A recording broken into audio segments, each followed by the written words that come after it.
The night before my son's wedding, his fiancée looked me in the eyes and said, "After tomorrow, you're no longer family." I smiled, but I already knew her secret. It's strange, isn't it, how one sentence can slice deeper than a knife.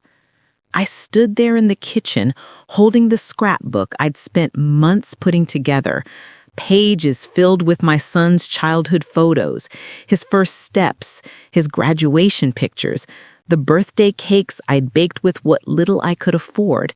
And she said that to me with this cold, perfect smile that didn't reach her eyes.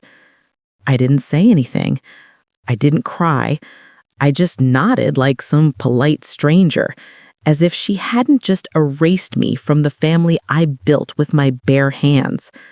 But deep down, something in me cracked. Not because she said it, but because I realized my son hadn't stopped her. He just stood there, silent, awkward, pretending he didn't hear. And that silence, that hurt more than anything she could have said. I had raised that boy alone for 27 years. His father walked out when he was barely 2 months old. I worked double shifts, cleaned houses, skipped meals, patched up old clothes, and pretended everything was fine just so he could have the life I never did. Every single thing I did, every sacrifice was for him. So when he told me he'd found the one, I was genuinely happy.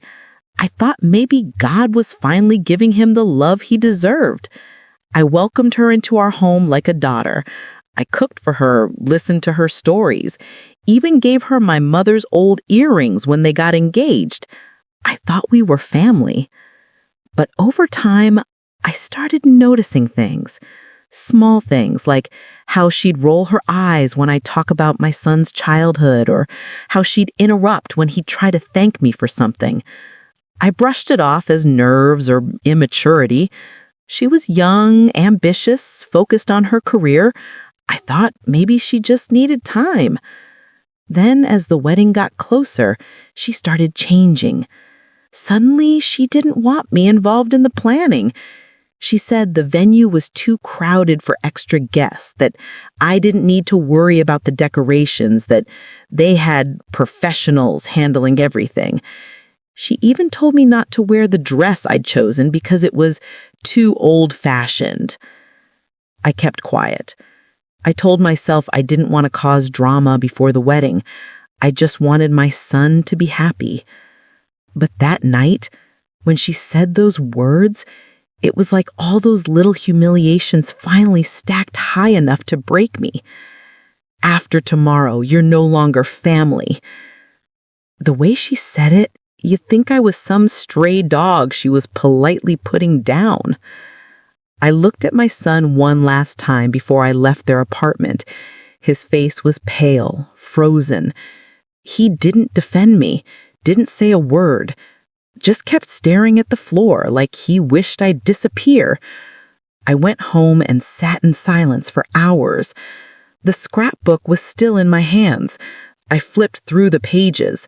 His baby pictures, the notes I'd written under each photo, the hospital bracelet from the day he was born. And I thought, was it all for nothing? I didn't sleep that night. I just sat by the window, watching the rain fall, listening to thunder in the distance. I knew I wouldn't be attending the wedding. I couldn't, not after that. But the thing is, I also knew something she didn't. A few weeks earlier, I'd seen her with another man.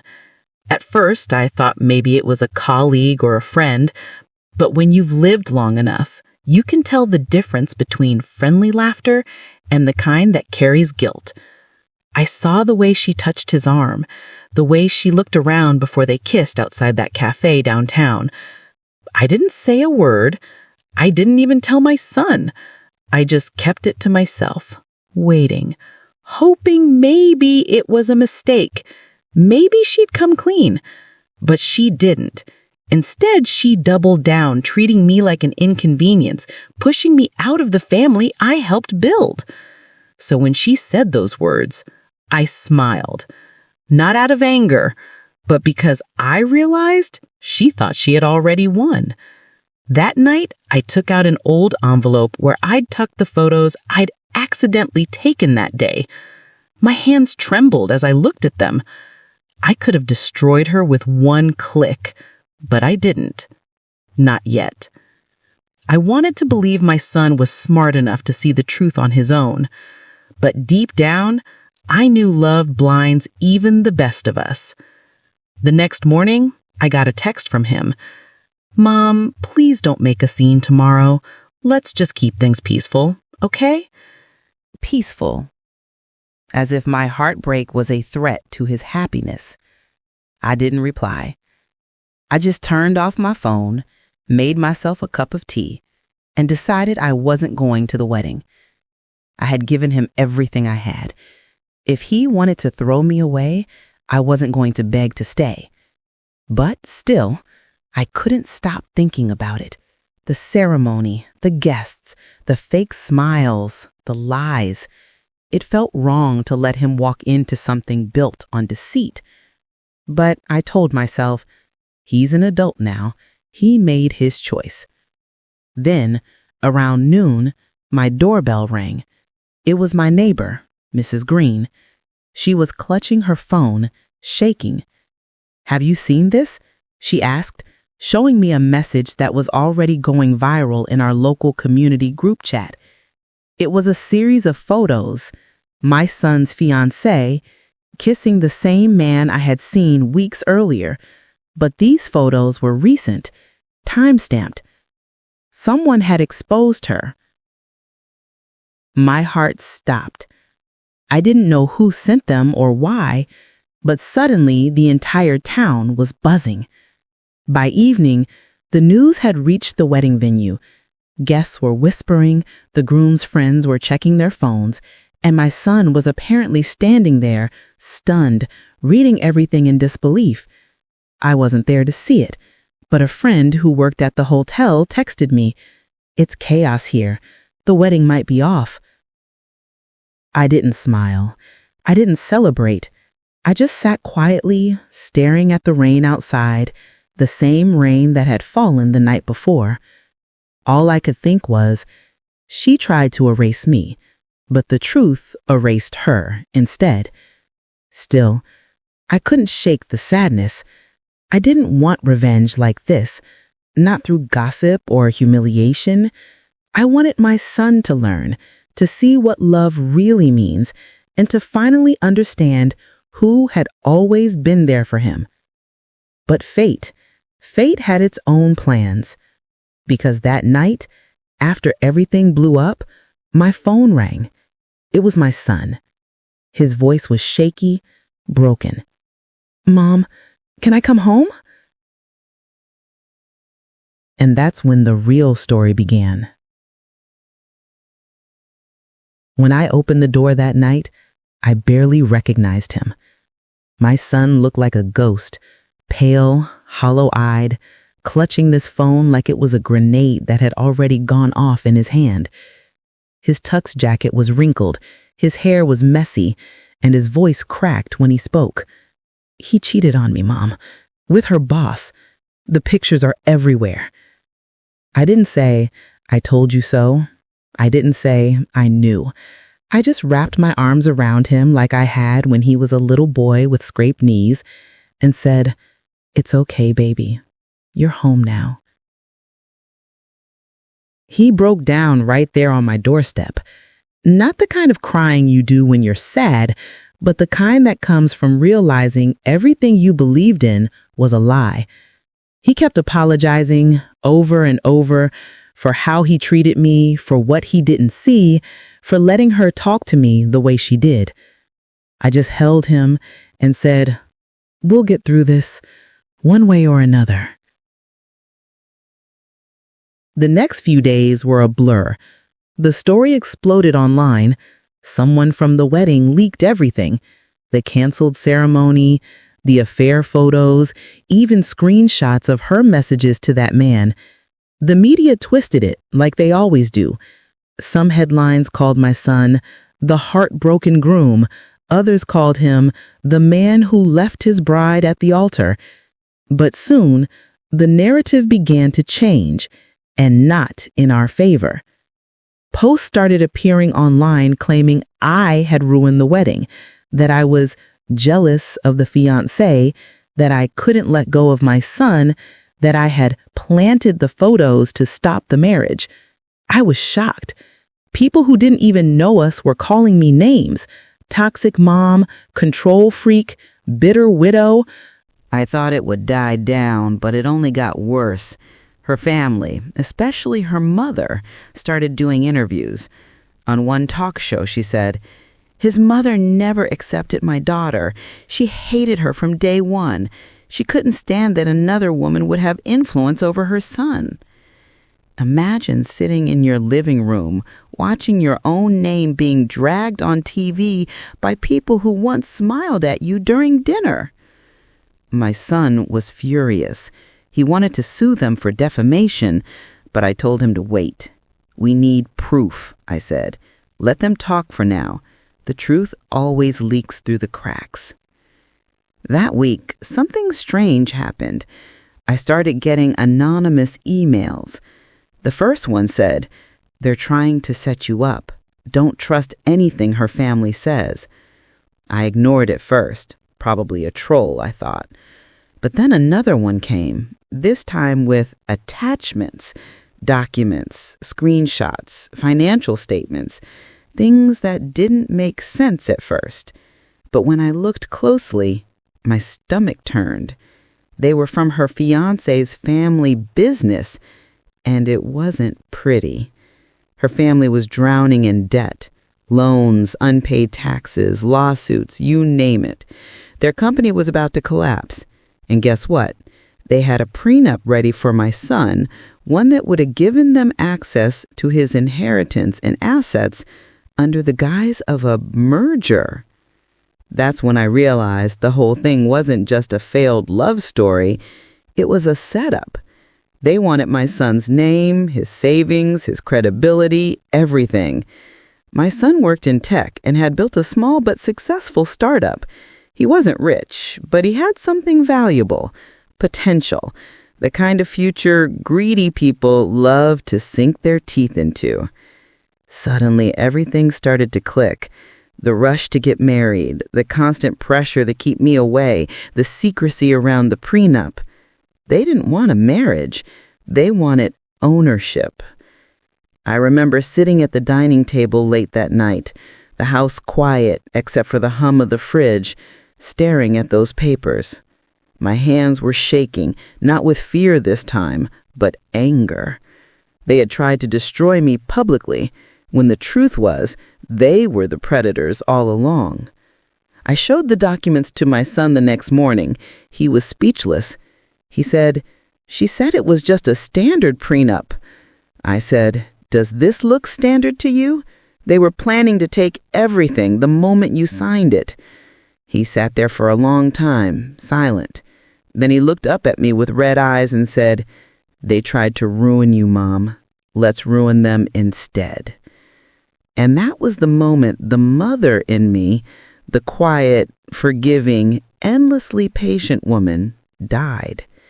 In her place was someone new, someone who was done being humiliated. We started by gathering proof.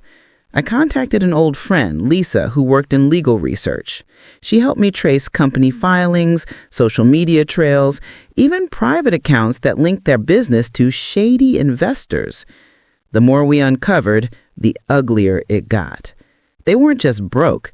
They were using fake shell companies to move money, hiding assets, defrauding partners. Meanwhile, the smear campaign against me continued. The fiancé's mother posted vague quotes online about toxic in-laws. Her daughter went silent on social media, but had her friends post messages implying I was the reason the wedding fell apart. People believed them. My name was mud. One evening, after days of digging, Lisa called me and said, "You might want to sit down." She had found a private message thread between the fiancé and her mother, planning everything from manipulating my son emotionally to leaking fake stories about me in the media if things went wrong. I felt sick reading it. The words were cruel, calculated. They called my son the golden ticket. They called me the obstacle. And right there, buried in those messages, was the line that sealed their fate. Once he signs, we'll make sure his mom disappears from the picture. They weren't talking about metaphorically. They meant completely. That's when I stopped thinking of it as heartbreak and started treating it like war. By now, my son had gone from broken to determined. The betrayal had lit something inside him, too. He said, "We're not just clearing your name. We're going to show everyone what they really are." And for the first time in weeks, I smiled. A real one. Because when you've lost everything, your reputation, your peace, your trust, there's a strange kind of freedom that comes with it. You stop being scared. You stop being quiet. That's when we decided to fight back. Not with rumors, not with gossip, with the truth. Loud, undeniable, and public. I didn't know then how far it would go or how much uglier things would get before they got better, but I did know this. They wanted to erase me. Instead, I was going to make sure the whole world remembered my name. The first step was cleaning up the mess, publicly and legally. My son deleted every post, every photo, every trace of the wedding from his social media. Then he posted one line. The truth always comes out, even when people tried to bury it. No names, no drama. Just that. Within minutes, his inbox exploded. Reporters, old friends, curious strangers, everyone wanted his side. But we said nothing. Silence, I'd learned, can be louder than noise when you know the truth is on your side. Meanwhile, Lisa and I kept gathering evidence. We built a timeline, emails, screenshots, legal documents, payment records, everything connecting the fiancé's family to the scam. Every thread led to something bigger. There were falsified invoices, shell companies registered under fake names, and even transactions linked to a business rival of my son's. It was deep, messy, and criminal. We decided to send the evidence anonymously to a journalist known for exposing financial fraud, someone neutral, someone the public trusted. It wasn't about revenge anymore. It was about justice. But just when we thought we were making progress, things took a darker turn. One night, around 11 p.m., I heard a car pull up outside my house, then a loud thud against the porch. When I opened the door, there was an envelope lying there. Inside were printed photos. Photos of me walking my dog, shopping, even sitting on my porch reading. No note, just pictures.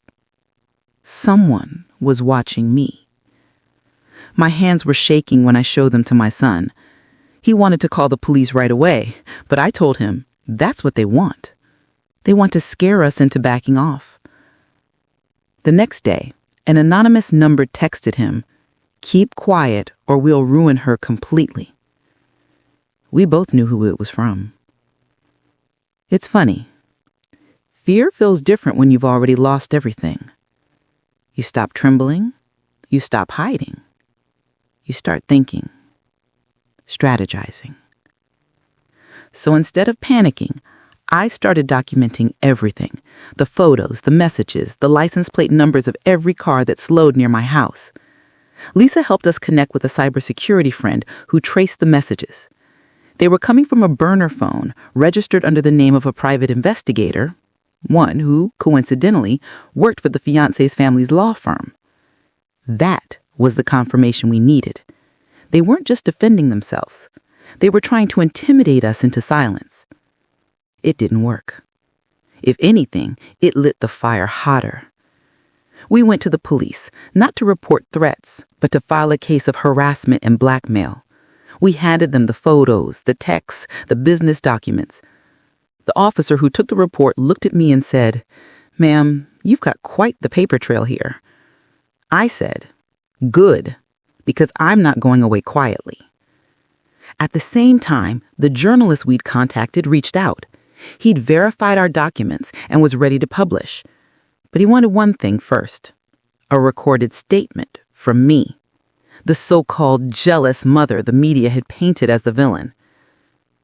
I hesitated. Part of me didn't want to be on camera. I wasn't looking for fame. I just wanted the truth out.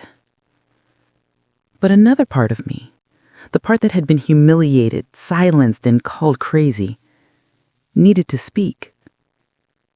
So I did. I sat in front of that camera, looked straight into the lens, and told everything. How I raised my son alone, how I was pushed out of his wedding, how I was blamed for something I didn't do, how the same people calling me toxic were running a financial scam and had used my son as bait. The journalist listened quietly. When I finished, he said, "You know, once this goes live, it can't be undone."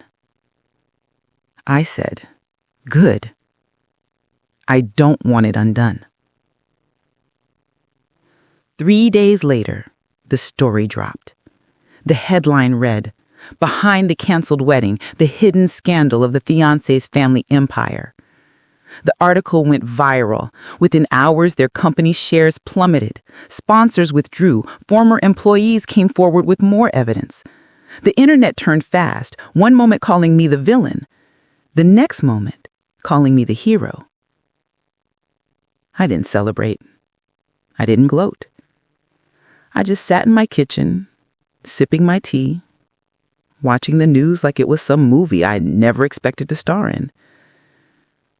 But if I thought that was the end of it, I was wrong. Because when people like that lose power, they don't surrender. They strike back harder. The next week, we received a legal notice, a defamation suit from the fiancé's family, accusing us of orchestrating a smear campaign. It was absurd, but I knew what they were trying to do: drain us financially, exhaust us emotionally. My son wanted to fight it head on, but I stopped him. I said, "Let them think they're winning. We'll make our move when the timing's right." And the timing came sooner than expected. Lisa discovered something shocking in the corporate filings: a secret bank account under the fiancé's mother's name, used to funnel payments to silence whistleblowers. Among those payments was one made just a week before the wedding, labeled as event insurance. But it wasn't insurance. It was hush money, paid to the man her daughter was having an affair with, to keep quiet. They weren't just schemers. They were professional manipulators, willing to buy silence, twist truth, and destroy anyone who got in their way.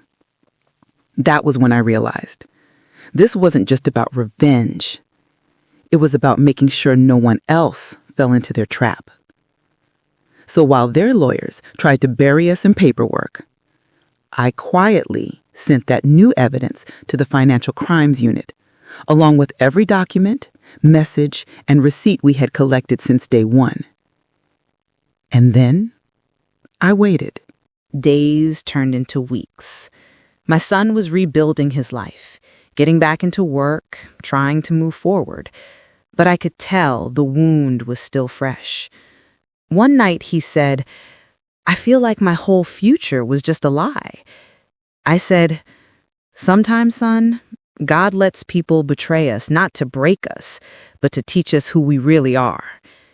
He nodded, tears in his eyes. "And who are we, Mom?" I smiled. "We're the people they underestimated." A month later, everything exploded again, this time on national news. The fiancé's family's business was raided, their assets frozen. Investigations confirmed fraud, tax evasion, and bribery. Reporters who once mocked me were now asking for interviews. Her family's downfall was everywhere: newspapers, talk shows, YouTube. And as poetic as it sounds, they fell on the same kind of public stage they had once tried to shame Neon. The fiancée herself vanished from social media. Some said she moved out of state. Others said she was cooperating with investigators. I didn't care. I wasn't after her anymore. My fight had never been about revenge alone. It was about reclaiming my dignity and showing my son that integrity always wins, even when it costs you everything first. But deep down, I knew one last thing still needed to be done: a confrontation, face to face. The morning of the wedding was supposed to be peaceful, the kind of day mothers dream of their whole lives. But for me, it felt like walking into a storm I had been waiting to face. The air was heavy when I arrived. People turned to look at me, some with pity, others with curiosity. I could feel the whispers float through the room like smoke. She actually came? After everything that happened? I held my head high. My dress wasn't new, but it was elegant. My jewelry was simple, a gold pendant my late husband had given me when our son was born. I wore it like armor. When I saw my son at the altar, standing straight, his face pale and his eyes searching, I realized he looked more like me that day than ever before. Calm on the outside, breaking on the inside. And then she appeared. Maya, in her perfect white gown, diamonds on her neck, smiling like she owned the world. Our eyes met for a split second. I didn't blink. She looked away first. The ceremony began. Every word from the pastor felt like a countdown. I could hear my heartbeat louder than the music. Then came the vows. She looked at my son, voice trembling like she was performing, not confessing love. I almost laughed. "Build a family," she said, after she told me I wasn't part of it. When it was my son's turn, he hesitated. His eyes flicked toward me. Just for a moment, I gave the smallest nod. He deserved to know. He deserved the truth. And right then, like it was fate, a sound echoed through the hall, not from the choir, not from the guests, but from the speakers. A phone had connected to the Bluetooth system, and before anyone could react, the room filled with her voice. Her voice, giggling, whispering, and then moaning. The same voice that told me, "You're no longer family," now saying things no one should ever hear on their wedding day. The room froze. The pastor's face turned white. My son dropped the ring. Maya's smile vanished instantly, replaced with pure horror. Gasps, murmurs, phones lifted. Her father shouted, "Turn it off!" But it was too late. The clip played for a full 30 seconds before silence finally hit again. My son didn't say a word. He just looked at her, his jaw clenched, eyes glassy. "You told me you were faithful," he whispered. She tried to speak, her words stumbling. It's not what you think." But no one was listening. Her bridesmaids backed away. Guests started leaving. Cameras were already recording. The perfect wedding she dreamed of turned into the most humiliating day of her life, and it was all happening in front of everyone she tried to impress. I didn't move. I didn't say a word. I just stood there and watched the truth burn her carefully built world to ashes. When my son turned to me, his eyes full of betrayal and confusion, I didn't say, "I told you so." I just walked up to him, placed my hand on his shoulder, and said softly, "Sometimes God doesn't protect us from pain. He uses it to open our eyes." He broke down right there, in front of everyone, the strong, silent man who thought he had everything figured out. now realizing he almost married someone who saw him as a stepping stone. As I held him, I caught Maya's eyes one last time. She was trembling, mascara streaking down her face, and her bouquet lying forgotten on the floor. For a moment, I almost pitied her. Almost. Because this wasn't about revenge anymore. It was about truth, the kind that cuts deeper than any words. The hall slowly emptied, whispers chasing after her like ghosts. My son walked out beside me, silent, his arm around me for the first time in years. Outside, the sunlight hit us both, warm, bright, freeing. He looked at me and said, "You knew, didn't you?" I smiled faintly. A mother always knows. And that's when I realized sometimes revenge isn't loud. It's quiet. It's the peace that comes after the storm, when the truth finally speaks for itself. The days after the wedding felt unreal, not because I was happy, but because everything was finally quiet. The phone didn't stop buzzing for a week. Messages, calls, screenshots, even links to online posts. Someone had uploaded the wedding clip, and it went viral faster than anyone could stop it. Bride caught cheating, mother-in-law's silence says it all. It was everywhere. At first, I didn't even look. I stayed home, made tea, watered my plants, and tried to breathe again. For years, I had carried guilt, thinking maybe I was too protective, too controlling, too traditional. But as the noise faded, I realized something. I was never the problem. My son moved back home for a while. He barely spoke for the first few days. He looked empty, like the world had chewed him up and spat him out. One night, we sat outside on the porch. The air was cool, stars scattered above us. He finally spoke. "Mom, I should have listened to you." I didn't say anything. I just reached over and held his hand. He continued, his voice cracking. "She used me. Everything. The house, the money, the company job her dad promised. It was all for her image. She didn't love me. She loved the story."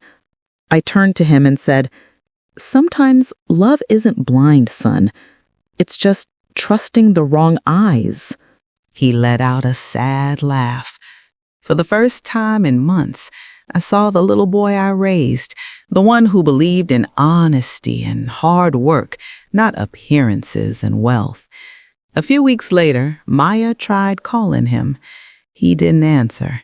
She left voice messages, crying, apologizing, saying she was trapped, that it wasn't what it looked like. But he had learned the hardest truth of all. Once trust is broken, no amount of tears can glue it back together. She eventually disappeared from the spotlight. Word spread that her family's business took a hit after the scandal. Her father resigned. The brand deals they flaunted online evaporated overnight. And me? I found peace. I started volunteering at a local women's shelter, helping single mothers and widows who lost everything rebuild their lives. Maybe it was my way of turning pain into purpose. Maybe it was just my way of saying I survived. One afternoon, as I was packing clothes for donation, my son came in. He looked healthier, stronger, not broken anymore. He handed me a small gift box. Inside was a necklace, a gold one. On it was engraved, "A mother always knows." I couldn't hold back my tears. He hugged me tight and said, "You didn't lose a son, Mom. You just helped me find myself again." That moment, not the scandal, not the wedding, not the revenge, was my real victory. Because sometimes revenge isn't destroying someone else's life. It's rebuilding your own while they're still trying to piece theirs back together. Weeks turned into months. The gossip died. People moved on. But every time I walked past a wedding photo shop or heard the faint sound of a love song on the radio, I smiled, not bitterly, but knowingly, because I learned something powerful. Revenge doesn't always scream. Sometimes it just walks away, proud, quiet, and finally free.